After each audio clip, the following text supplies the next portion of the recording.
नमस्कार. मराठी मायबोली कथाई आपल्या यूट्यूब चॅनलवर तुमचं खूप खूप स्वागत आहे. संध्याकाळचे 6:30 वाजले असतील.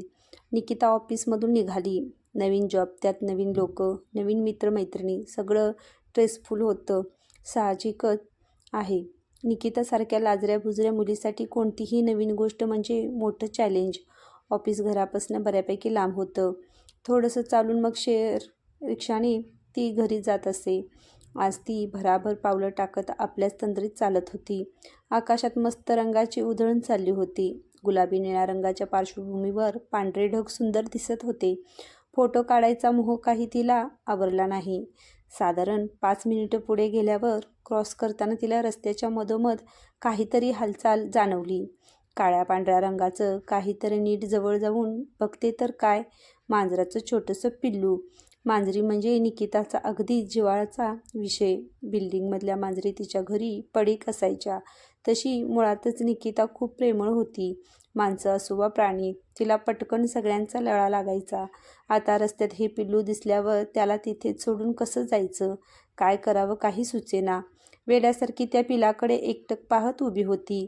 शेवटी रुमाल उघडून तिने अलगद ते पिल्लू हातात घेतलं.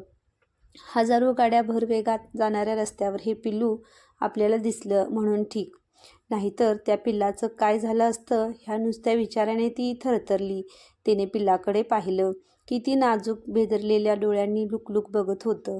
आता ह्या इवल्याशा छोट्या दोस्तासाठी सुरक्षित जागा शोधण्याची मोहीम सुरू झाली. बरंच अंतर चालून सुद्धा अशी जागा सापडली नाही. थोडं पुढे गेल्यावर एक बंद फॅक्टरी दिसली. ती जागा खूप शांत होती. फुटपाथच्या एका साईडला हळूच निकिताने ते पिल्लू खाली ठेवलं. एकदा प्रेमाने त्याच्या पाठीवरून हात फिरवून ती परत जायला निघाली. आपण निघून गेल्यावर ह्या पिलाचं काय होईल ही चिंता तिच्या चेहऱ्यावर पसरलेली. भटक्या कुत्र्यांनी किंवा मोठ्या प्राण्यांनी किंवा कावळ्यांनी त्यावर हल्ला केला तर? नाही नाही, इथे सोडून जाणं योग्य नव्हतं. आता शेवटचा मार्ग ह्या निष्पाप जीवाला घरी घेऊन जाणे. खरं तर त्या क्षणी दुसरं काहीच सुचत नव्हतं.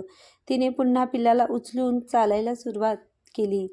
ह्या सगळ्या गडबडीत ती खूप दमलेली. शेअर रिक्षाची लाईन बरीच मोठी होती. ते पिल्लू केविलवाण्या नजरेने इथे तिथे बघत मध्येच थरथरत होतं. रिक्षामध्ये नेमकी मधली जागा निकिताला मिळाली. एका बाजूला कॉलेजला असलेल्या वयाची मुलगी, दुसऱ्या बाजूला एक काकू. ती कॉलेज कुमारिका पूर्ण रस्ताभर फोनवर तिच्या बॉयफ्रेंडसोबत जोरजोरात भांडत होती. देव जाणे काय झालेलं. तिची कटकट ऐकून निकिताचं डोकं दुखायला लागलं. दुसऱ्या बाजूला मान फिरवली तर आपल्या शेजारी बसलेल्या काकू आपल्याकडे सारखं बघत आहेत हे तिला जाणवलं. हे पिल्लू तुझं आहे का गं? गोड आहे, काकूनी प्रश्न केला. नाही, निकिताने हळूच म्हटलं. तुला कुठे सापडलं का हे? हो, निकिता पुटपुटली. मग आता कुठे घेऊन जात आहेस ते पिल्लू? असा प्रश्न येताच निकिताने सर्व हकीकत सांगितली. दोघी रिक्षातून उतरल्या. मी माझ्या घरी घेऊन जाऊ हे पिल्लू? माझ्या घरी ऑलरेडी 4 मांजरी आहेत. मी नीट सांभाळेन. काकूंचे हे वाक्य ऐकून निकिता चमकली. अनोळखी व्यक्ती, अशी स्वतः काहीच संबंध नसताना हे पिल्लू घेऊन जायला तयार का होईल? निकिताच्या मनात शंका येत होती. तुम्ही खरंच विचारत आहात? निकिताने विचारलं. अगं, मांजरी सांभाळण्याचा मला चांगलाच अनुभव आहे. आमच्या घरी सगळ्यांना मांजरी आवडतात. आमचे हे आवडीने करतात सगळं, असं म्हणत काकू मोबाईलमधले फोटो दाखवायला लागल्या. हे ऐकून आणि फोटो बघून निकिता विचारात पडली. मांजरी आवडत असल्या तरी फुल टाईम मांजर घरात पाळण्याचा तिला काहीच अनुभव नव्हता. अधेमध्ये बिल्डिंगमधल्या मांजरी यायच्या, पण थोड्या वेळेपुरतंच, आणि परत घरचे मांजर पाळायला तयार होतील की नाही हे टेन्शन होतंच की. निकितापेक्षा त्या काकूंनीच त्या छोट्या पिलाची काळजी जास्त चांगल्या प्रकारे घेतली असती, ह्यात काहीच वाद नाही. पण काहीही झालं तरी काकू अनोळखी असं कसं पिल्लू देऊन टाकायचं? भलेही त्या पिल्लाचा आणि निकिताचा सहवास फक्त गेल्या तासाभराचा का असेना. निकिता फार हळवी होती. सहज कोणाच्या हातात पिल्लू दिलं नसतं. पण काकू चांगल्या वाटत होत्या.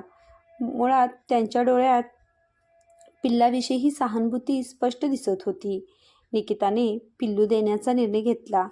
तुम्ही नीट काळजी घ्याल ना काकू? निकिताचे डोळे थोडेसे पाणावले. हो बाळा, आम्ही एवढ्या मांजरी सांभाळतो.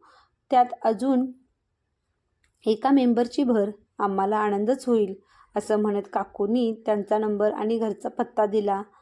तुला हवं तेव्हा ह्याला भेटायला बिनधास्त ये, असं देखील म्हणाल्या. निकिताने पिल्लू त्यांच्या हातात दिलं. एवढा वेळ शांत असलेलं पिल्लू हलकेच म्याव म्याव असं ओरडलं. जणू निकिताला धन्यवाद म्हटलं. वाचवल्याबद्दल काकू जायला निघाल्या. निकिता बराच वेळ त्यांच्या पाठमोऱ्या आकृतीकडे पाहत तिथेच उभी होती. दुसऱ्या दिवशी पिल्लू छान रमले आहे हे घरात, हे सांगायला त्यांनी आठवणीने फोन केला. हे ऐकून निकिताच्या जीवात जीव आला. अधेमध्ये निकिता फोन करून विचारपूस करायची. मग काही महिन्यांनी काकूंचं व्हॉट्सॲप स्टेटस बघितलं. त्यात बऱ्याच मांजरी होत्या. एक चेहरा ओळखीचा वाटत होता. निकिताने लगेच त्यांना विचारलं तर तो बोका तेच निकिताने वाचवलेलं पिल्लू असल्याचं त्यांनी सांगितले.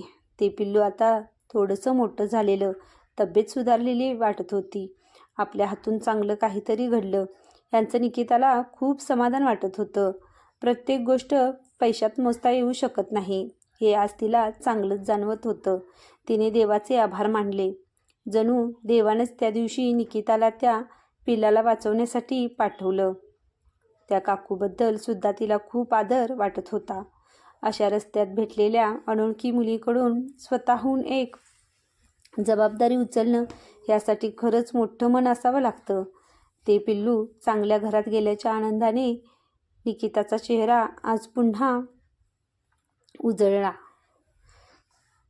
ही माझी कथा तुम्हाला कशी वाटली हे मला कमेंटमध्ये नक्कीच सांगा आणि माझ्या चॅनल लाईक करा, शेअर करा, सबस्क्राईब करून सपोर्ट करा.